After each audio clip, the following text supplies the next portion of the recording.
Hey, what's up, everyone? This is the K-Man 1971, back with my last comic book haul for the year 2020. A year that I'm sure we'll all be very happy to get behind us finally. So, this should be short and sweet. I only have about 25 issues to show off this time around, and the majority of these were all picked up in November. I'm done buying comic books now until at least after Christmas.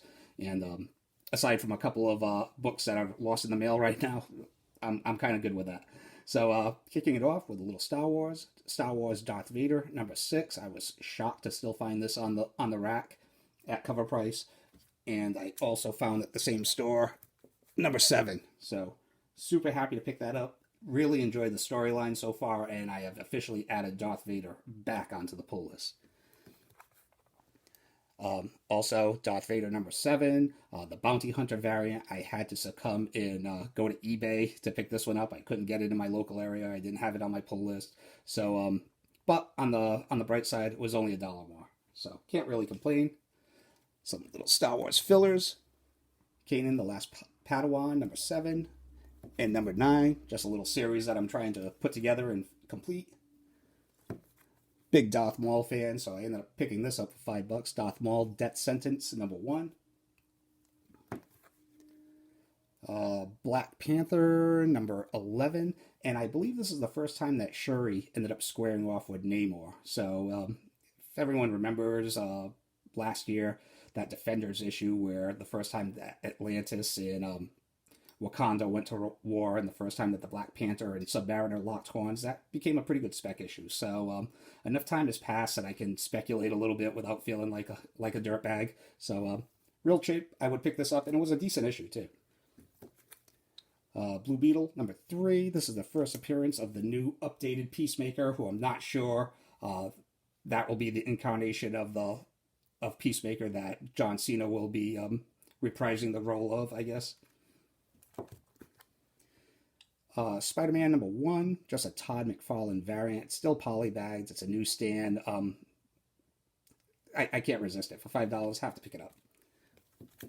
Black Knight #1, my second copy. I believe the copy that I have is a direct edition, but this is the newsstand edition, so why the heck not? Doctor Strange #14. Love me some Bronze Age, and I always love it when Doctor Strange and Dracula end up going head to head. Had to have it.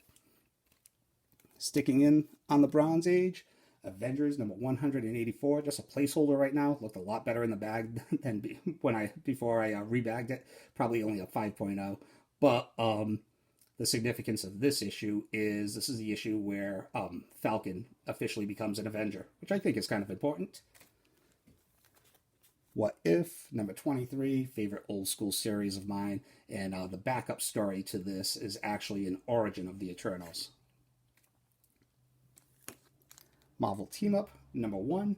The first time that the all new, all different X-Men appeared outside the X-Men title, and more importantly, it was the first time that Wolverine and Spider-Man ever met and teamed up. And they're my top 2 favorite Marvel characters, and in my top 4 favorite characters in general.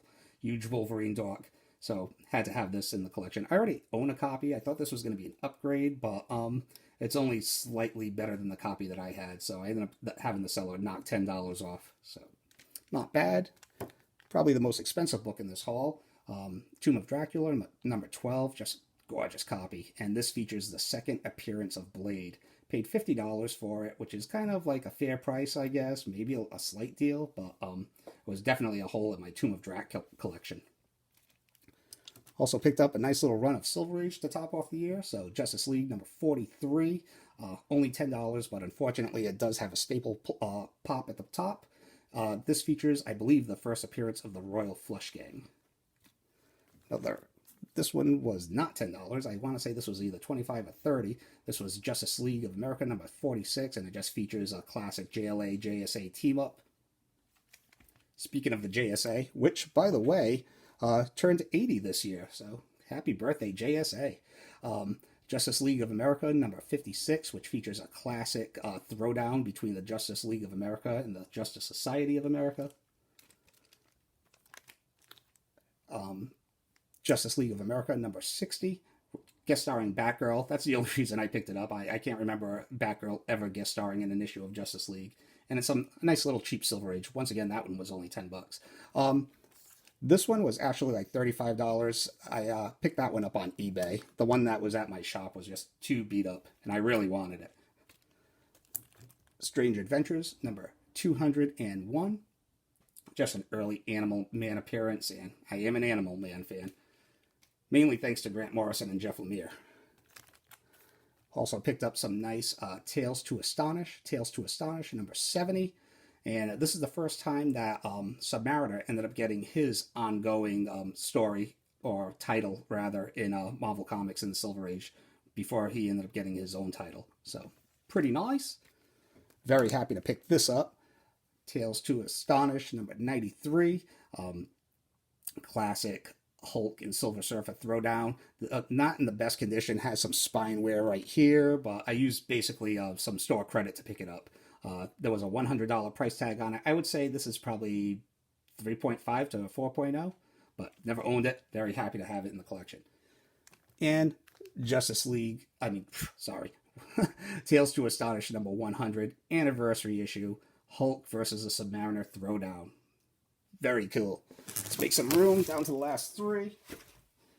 Now, longtime viewers of my channel, this will come no surprise that I am a huge Conan the Barbarian fan, and this year marks the 50-year anniversary of Conan the Barbarian number 1, published by Marvel Comics. So, pretty happy about that. So I ended up picking up this issue of Back Issue, which is basically a comic fanzine magazine, which lists the top 50 Conan the Barbarian Bronze Age stories, which was right up my alley, even though I have issues with some of the numbering of the placement of some of the stories. It also covers like the impact that Conan had on the comic book industry back in the 70s, with all the spin-offs of like Arak, Son of Thunder, and Warlord, and all the other like B-type barbarians that kind of that genre that Conan kind of spawned in the comic book industry in the 1970s. So I thought that was really cool, and if you're a Conan fan, I would definitely check this out. Even though one of my main criticisms, and it's a major one of this issue, like half the content is dealing with the influence that Conan had with all these other characters, and not really focusing on the history of Conan itself. But it's worth a read. Shout out to Read Comics. I think this might be up your alley.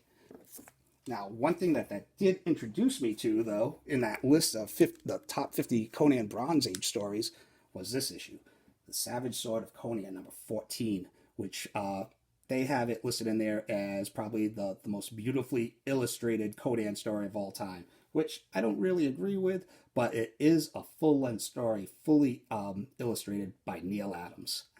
Once again, I thought I had all of the Neil Adams illustrated Conan stories, but yet again, I was wrong. So definitely worth picking this up. Savage Sword of Konia, number 14.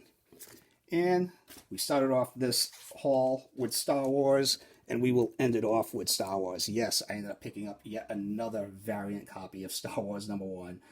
This Boba Fett, what is it? The Tales of Suspense Iron Man cover? Oof, I'm sorry. I always get those Tales of Suspense and Tales to Astonish mixed up. I have some kind of comic book dyslexia. But crazy awesome homage cover by Alex Maleev. Love us some Boba Fett, especially nowadays, right? So that's it. That's all I have for this year. It's been a year to remember, right? So I'll be back in a couple of weeks with my top 52 pickups of 2020. And that'll be it for the year. So thank you all for watching, liking, subscribing, all your good mojo throughout the years. I truly appreciate it. So until next time, take care. See ya.